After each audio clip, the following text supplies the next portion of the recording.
Good afternoon. Welcome to midweek musings here at Trinity Heights United Methodist Church in Newton, Kansas. I'm Kent Little, lead clergy in this sacred space and place. It's good to have you with us. I was gone last week, so did not get a midweek musings posted.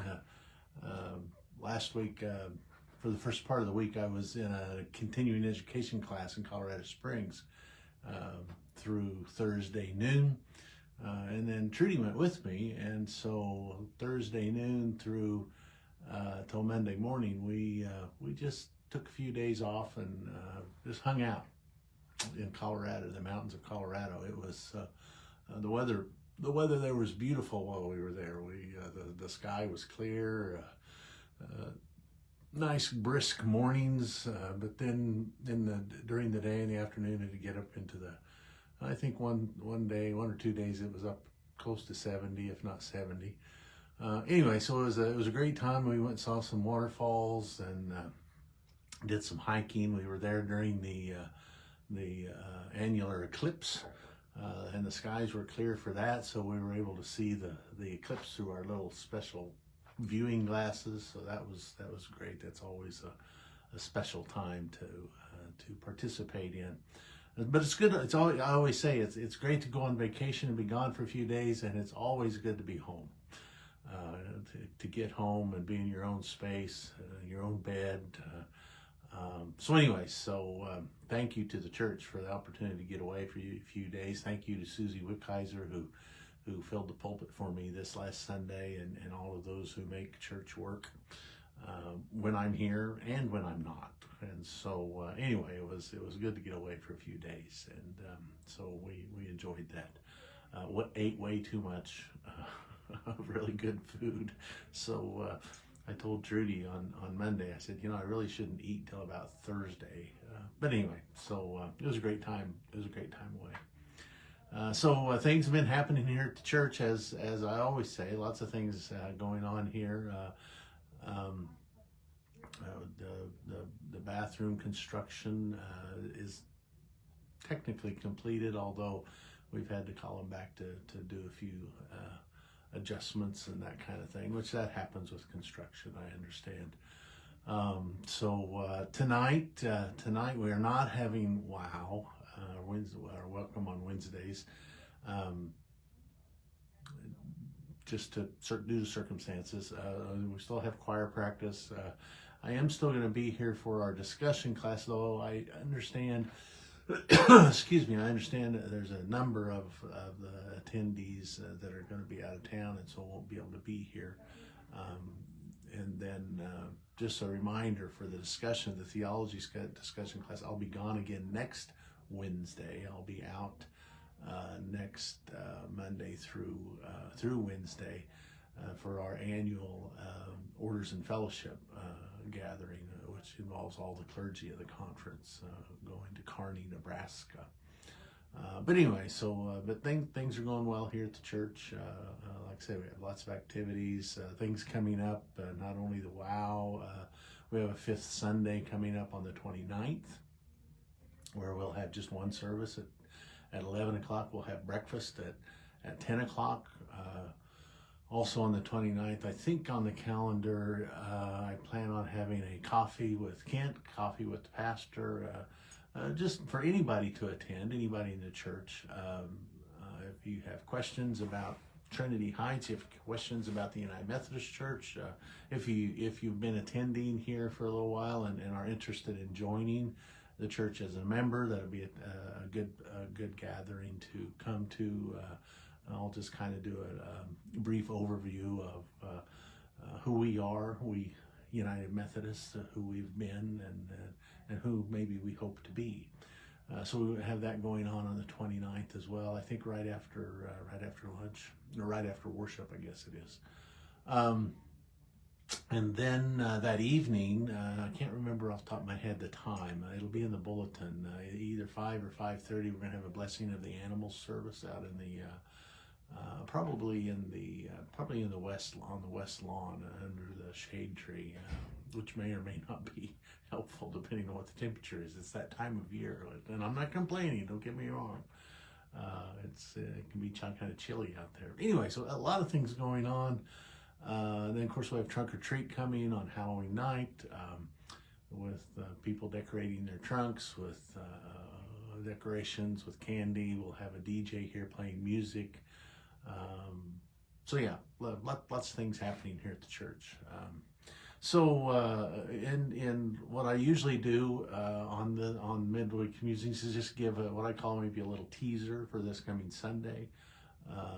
So the scripture passage I'm dealing with this Sunday is where somebody asks Jesus if it's lawful, especially religiously lawful, if you will, to pay taxes.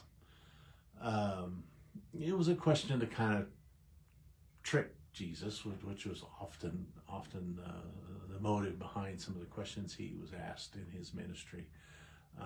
And so if you remember the story, he asked for a coin, and he asked the questioners whose image was on this coin, and of course the image of Caesar was on the coin.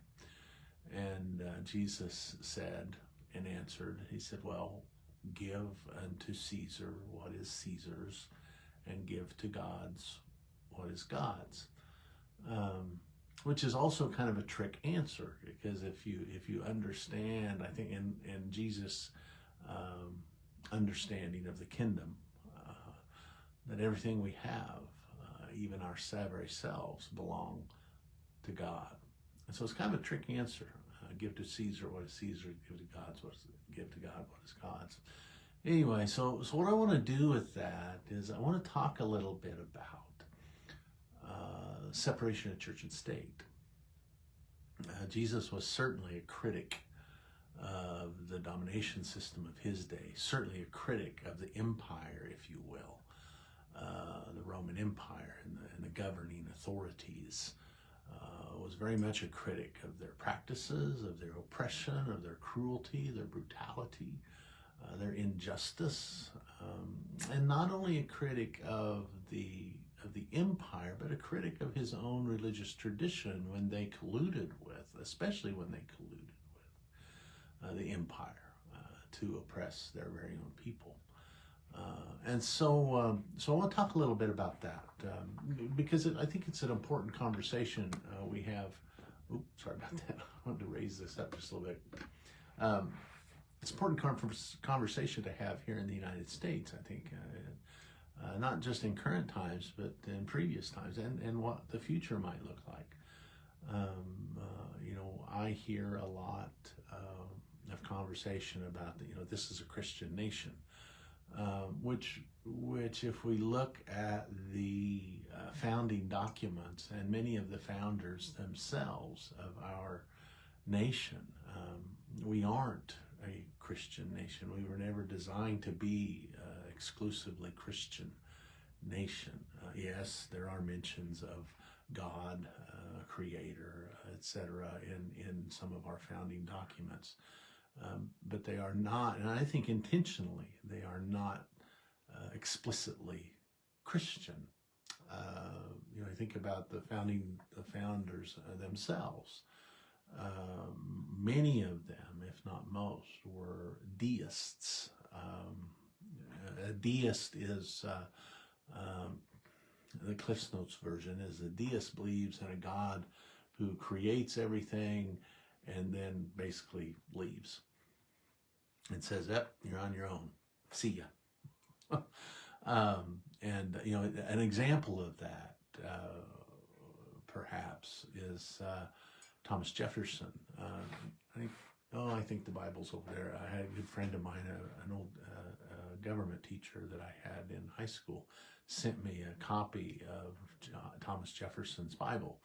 And it's a well-known fact that Thomas Jefferson took his Bible and he took out any references to any of the miracles, any supernatural happenings, especially in Jesus' ministry, in terms of like his walking on the water. Quite literally, Thomas Jefferson cut it out of his Bible, edited it.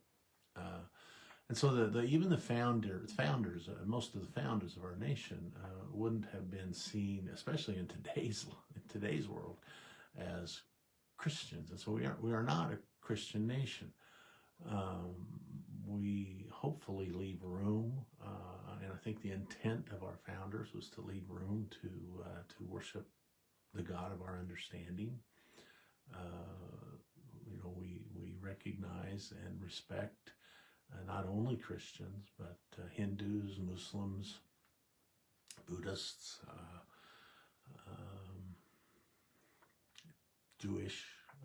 The list is long, as well as those who practice no faith, or those who embrace no tradition, who are atheists or agnostics. That we should make room in this country for anyone, especially those who practice justice and mercy and compassion and care for one another. I know of atheists in my own life who are very compassionate and just people. I have Muslim friends, I have Hindu friends, I have Buddhist friends, Jewish friends who all practice the way of Jesus, even though they may not call it that. And so anyway, I think it's important. And so the whole idea of separation of church and state is the notion that the government will never establish a state religion. In other words, Washington and the leaders in Washington should never attempt to say, okay, we are a Christian nation, period. And so it is our state religion. It's not acceptable. I think it would be an antithesis, an oxymoron in the eyes and ministry and understanding of the one we follow, Jesus. One of my many favorite quotes from Martin Luther King Jr. I can't quote it exactly off the top of my head, but he talks about how the church, and he was talking specifically Christian because he was a Christian, and I agree with these words. He says, the church should be the conscience and the critic of the government, but never its tool. So the government should never be able to use Christianity as a tool against people of other faiths, to exclude them or to turn them away or to punish them, etc., etc. But King, as well as, and I agree, that those of us who follow the way of Jesus, and I think he would apply that. One of his good friends was Thich Nhat Hanh, a Vietnamese Buddhist priest. But King would say that we certainly should critique and be the conscience of the government, especially when it's being unjust, especially when it's being oppressive, especially when it's not practicing compassion and mercy and justice for all, that the church should speak out against those practices, that we should critique them, but we should never force our faith on anyone else, if you will. And so I am an ardent supporter of separation of church and state. I don't believe churches should practice partisan politics. I do not believe churches, or any faith for that matter, but churches should practice partisan politics in terms of what's. There's a saying, another quote, and I can't remember who said it, that don't ever trust a preacher who tells you who to vote for, nor a politician who tells you how you should pray. I have long appreciated those words. And so there's a difference between a church promoting partisan politics, saying, you have to be a Republican or you're not a Christian, or you have to be a Democrat or you're not a Christian, etc., or you have to be an independent or whatever. But certainly matters of social justice, matters that speak out against oppression or discrimination against a certain group of people. Certainly that is the work of the church. That shouldn't be partisan at all. And that's about justice. That's about the kingdom of God. So anyway, I've probably rambled on enough here, but that's what I want to wrestle with, and I hope we will all wrestle with a little bit of that. That's what we want to wrestle with on Sunday morning. How do we give to Caesar, so to speak? What is Caesar's, and how do we give to God, so to speak? What is God's? How do we live and participate in a country such as ours,